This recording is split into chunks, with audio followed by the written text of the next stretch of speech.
guys, Sneaky Snake here, Brothers in Arms, World of Warships, and today's video is a replay that I had in The Sims, the American Premium Tier 7 Destroyer.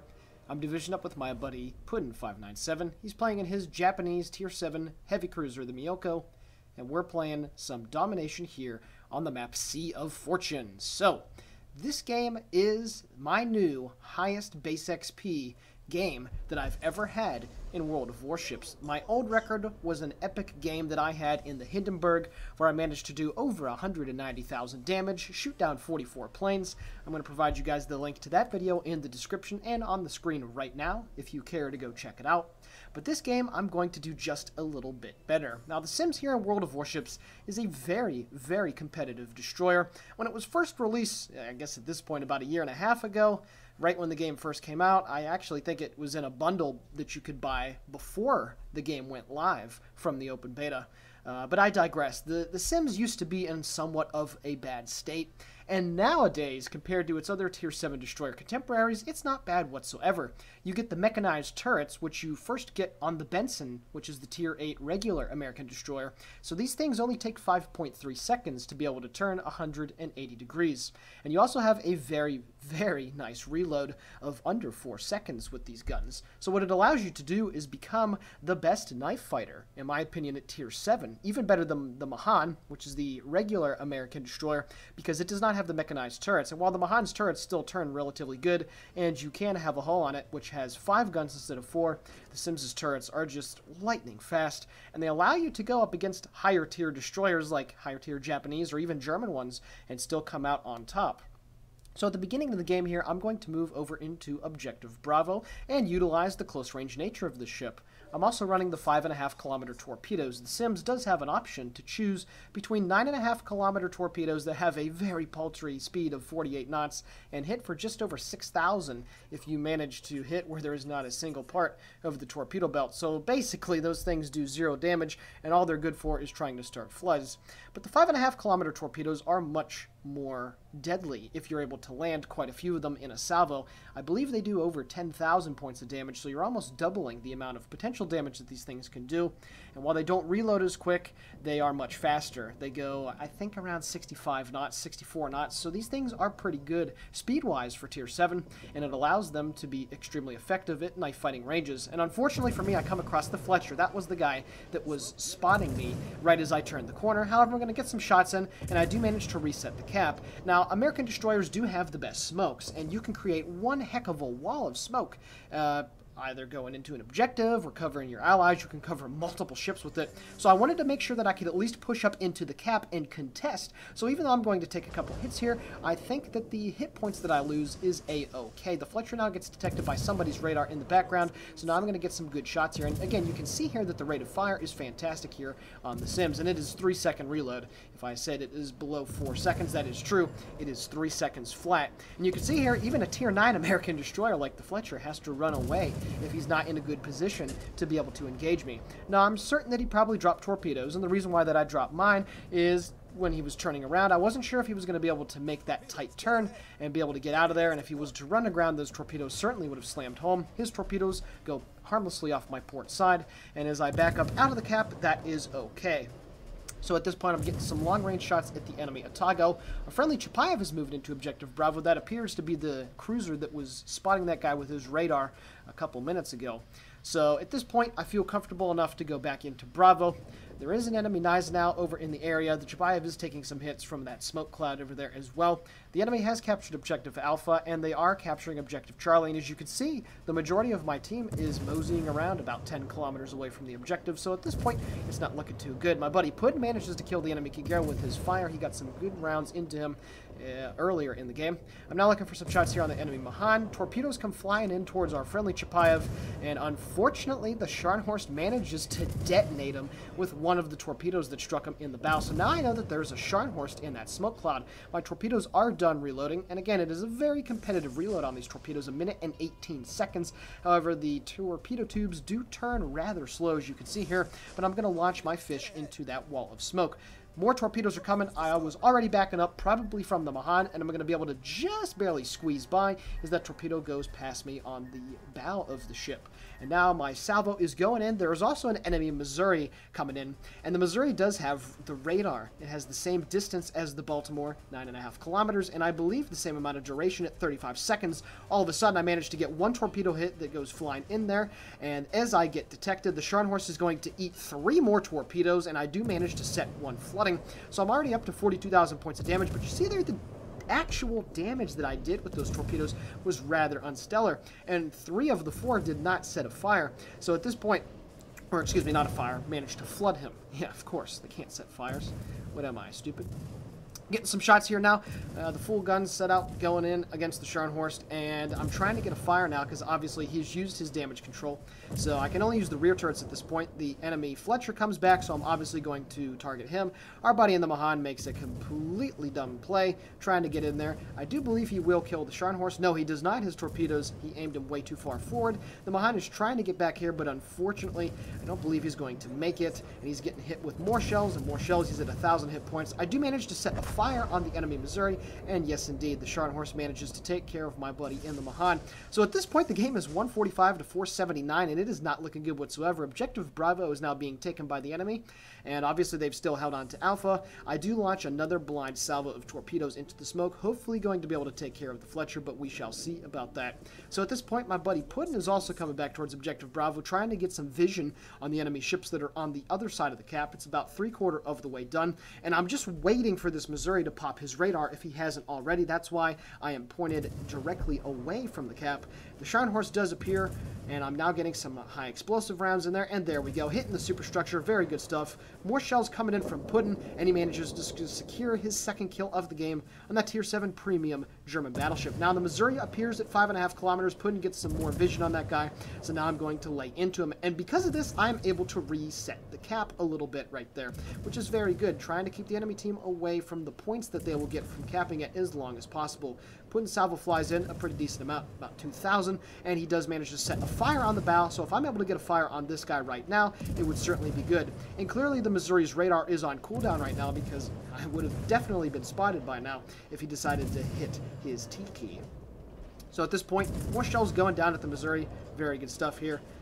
Obviously the damage is not the best, of course. These are, at the end of the day, only 127mm guns, but of course, trying to light the fire, the sheer volume of fire that you can put out with the Sims is something that is extremely good. Now, I know that Fletcher is still over there in the smoke, but I do have twice as many hit points as he does, so I do feel comfortable going up against this guy. I know he has an extra gun, and I know that he could potentially have an even faster rate of fire if he's running the rate of fire equipment piece in his second slot. But again, I feel pretty comfortable with what I'm doing right now. Puddin's fire continues to burn that guy out, so now I'm going to back up out of the smoke really quickly here, just trying to see if that Fletcher may or may not have moved out of his smoke screen. But this is, at this point, just a waiting game. I'm waiting for that smoke cloud to disappear. And although the enemy team has taken Objective Bravo, that Missouri continues to burn. My smoke cloud runs out. Now you're going to see here the front turrets turning oh so fast at this point, and you can see about 5-6 seconds later, and I got all my guns to bear on the smoke cloud. I got 25 seconds left with the torpedoes, so at this point I'm now going to turn around and I'm going to charge the smoke, because I don't have to worry about that Missouri potentially shooting me as I'm trying to charge at him. So at this point, our friendly Tashkent manages to take out the York, so we're still trying to bring the scores back. Each team has lost 4 ships apiece, and it's at this point that I'm going to turn a little bit to my left, and I'm going to try to swing my turrets around to the right, and just as I do so, the enemy Fletcher appears. So now I'm going to try to get my shells out into him. Again, the rate of fire here is very nice. The Fletcher is dropping his torpedoes. That's the only reason why he's not shooting at me, but with the excellent maneuverability of the Sims, I turn in, and all of those torpedoes are going to go off to my port side. So that happened extremely quickly, but of course, the 2.5-second rudder shift time and the 500-meter turning circle on this thing makes it incredibly easy, even at 3 kilometers, to be able to dodge torpedoes. So I set a fire there on the Gneisenau, up to 75,000 points of damage, a very good performance here in The Sims. If I were to die right now, this would certainly be just fine, but I am certainly not done yet. I do get detected there for a split second. I'm guessing from maybe a destroyer that's in the channel over there between Bravo and Alpha, but I don't know for sure. Now at this point, the enemy Missouri is 3.5 kilometers away from me, and it appears that he's trying to move forward just a little bit, but he's now taking even more fire from my friendly team to my port side. He's left on 664 health, so I'm just waiting for them to be able to snag the kill. Now he's at 136 hit points, and I'm lining up some torpedoes here on the enemy Gneisenau. Our friendly Tashkent manages to take care of the Missouri before the Missouri takes care of him. So at this point, I feel that the Gneisenau is going full broadside and full speed ahead, so that's why I'm dropping my torpedoes here, and we'll see if I'm going to be able to snag the kill on this guy. He's got 40,000 hit points, and even though he has a pretty crappy torpedo belt, he's still going to be able to eat 6 or 7 of these torpedoes, and before he would die, of course. Our team does manage to bring the scores back, 2 kills in rather quick succession. Unfortunately, the Gneisenau's Sixth Sense kicks in, or more than likely he's running Vigilance, and unfortunately my torpedoes are not going to be able to hit him. However, I do manage to solo cap Objective Bravo, and we finally have our team moving into Objective Charlie. So we're about to have the cap lead here, and hopefully sooner than later, the points lead as well. So now I'm getting some shots here out at the enemy Gneisenau as I pop my smoke. I thought somebody behind me was able to spot him, so this is quite a waste of a smoke screen, but I'm still able to get some shots here at the enemy Miyoko, so that's okay. A little bit of consolation there. And again, the rate of fire is very nice on the Sims, and these shells do a decent bit of damage if you manage to hit ships that are not saturated. So right there, over 1,000 on the enemy Miyoko. Not bad whatsoever. However, I am anticipating either the Gneisenau or the Miyoko to be launching torpedoes down into the channel, so that's why I decided to scoot back a little bit. We're still trying to capture Objective Charlie. It seems that the battleship on the capture point continues to get hit by some unknown assailant, but that is a-okay. So it's 382 to 400, 9 minutes and 8 seconds left in the game, 80,000 points of damage, no kills yet, but 4 torpedo hits, 141 shell hits, 10 base resets, and of course the solo base cap. So I'm not going to get some more long-range fire here at the enemy Miyoko, but that is certainly not the ship that I'm eyeballing. That enemy Gneisenau continues to move around towards Objective Alpha, and there's also an enemy Tirpitz. So what my goal is here is to try and get up into the island that is right on the 4 and 5 line, where it connects with the Echo and Foxtrot line. That big island that encompasses 4 different grid squares right there with the church right in front of me. And I'm going to try to make my way into that position, so if the enemy Tirpitz or the Gneisenau do try to go around the island, I'm going to be close enough to be able to use these torpedoes. I have played a decent bit of ranked in The Sims thus far, and I have also opted to stick with the 5.5 kilometer torpedoes. I enjoy having the extra speed and the extra damage, of course. The other torpedoes are, like I said, 9.2 kilometers, excuse me, but they're just so slow and do so little damage that even a full broadside of those would probably not be able to kill that Tirpitz outright on 52,000 hit points, so that's why I opt to go with these faster ones. I'm not going to make my move here. Hopefully I'm going to be able to get into position. I waited and waited and waited, so it seemed it would be the safe play to make. I do get hit by a couple of the secondaries from the Gneisenau. Takes about 500 hit points off of me. But at this point now, I'm looking for some torpedoes here on the enemy Tirpitz, so I'm going to come to a stop here, and I'm going to wait as long as possible for this enemy battleship to come around the island. I do misplay a little bit here, and I drift forward just a bit, but at 3.5 kilometers away, I launch a full broadside of torpedoes. He has to turn right now if he's going to be able to dodge my metal fish. But unfortunately for him, and very fortunately for me, he's not paying attention, and it appears that almost all of the torpedoes are going to slam home, and I managed to hit 7 torpedoes into the side of the Tirpitz. Devastating strike. Very nice play right there for me. 128,000 points of damage done to that Tier 8 premium German battleship. And now I'm looking for some shots here on the enemy Gneisenau. My buddy Puddin behind me manages to slide right in as well, trying to get behind the island and get behind cover.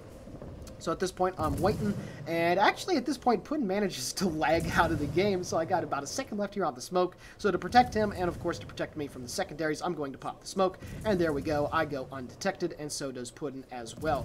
So now I continue to shoot here at the enemy Gneisenau, and once again, these shells don't do much damage, but the rate of fire and the poultry fire chance does add up over time, and there we go, about 1,000 damage there, getting some decent penetrating hits into the superstructure. That is one thing about German battleships that is very bad. These things take massive amounts of superstructure damage, even from destroyers with very low caliber guns such as this. And it's also at this point that the enemy Lexington appears, and certainly I can speak for all destroyer captains that when you see a carrier out in the open alone, it feels just like artillery in World of Tanks. Food. That's exactly what I'm thinking of. Now at this point, enemy torpedo planes are coming in towards Objective Alpha. We now have a 567 to 431 lead. It's only that enemy Japanese cruiser and the Lexington that we'll have to deal with. And those torpedo planes are at about 5 kilometers. I do manage to run a full AA spec on my sims, and you can get the range of your dual-purpose guns, your 127 millimeters, up to 6 kilometers, which is actually really nice. And I'm also getting my defensive fire. That's one consumable that I feel that is extremely important on this ship, because it allows you to, at the very least, help out your friendly team from dive and torpedo bomber attack by being able to spread out the bombs and torpedoes. And you probably won't be shooting too many planes down in the sims, but again, it's all about getting those torpedoes and bombs to be so spread out that they're not going to be able to get an accurate drop on you. 138,000 points of damage. I'm working on my second solo cap of the game. As I go undetected, I do manage to spot the big Lex over there, and as I get detected by airplanes when I shoot, the Lexington appears yet again, and I'm now going to try and burn this guy to the ground. I got 15 seconds left on the cap, and even though this has been a tier 9 battle, I think that I've played exactly to the Sims' strengths. The Miyoko does take out our friendly Bismarck, so we're still not out of the woods yet. He still could pose quite a bit of a threat, but you can see here, as I'm slowing down to make sure I stay inside the cap and manage to cap it, which I do. Second solo base cap of the game.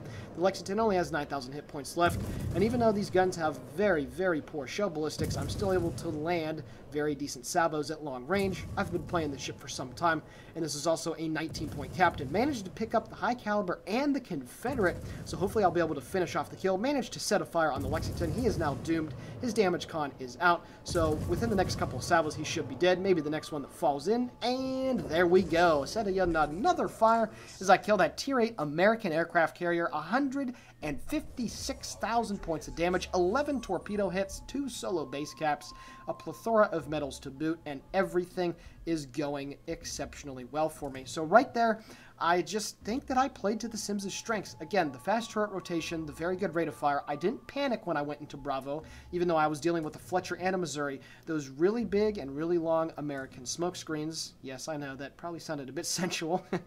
They come in very, very good handy when you're trying to deal with enemy destroyers. And I just feel really comfortable in this ship. It's a very good vessel. And again, for Tier 7, it's certainly one that I recommend to pick up if you enjoy playing in destroyers, specifically American destroyers. So with all that being said, the rest of the game is just me sailing around a little bit. So now we're going to skip ahead to the post-battle results. Alrighty guys, taking a look now at the statistics. Just shy of 600,000 credits received, just over 8,000 total experience, Confederate devastating strike and high caliber, 156,000 points of damage done off of 221 shell hits, 11 torpedoes, 7 fires set, 10 base defense ribbons, and 2 solo caps with 2 ships destroyed. Taking a look at the team score, 3,512 base XP. Once again, the most amount of base XP that I've ever had here in World of Warships. So I really hope you guys enjoyed this replay. This was certainly a very intense game that I played in, but overall, at the end of the day, we were able to take care of business, and holy crap, that is a very, very nice result. So please leave a like, leave a comment, maybe subscribe to the channel. All of it is sincerely appreciated. And with that being said, the Sneaky Snake here for Brothers in Arms World of Warships, signing off. Guys and gals, have a great day.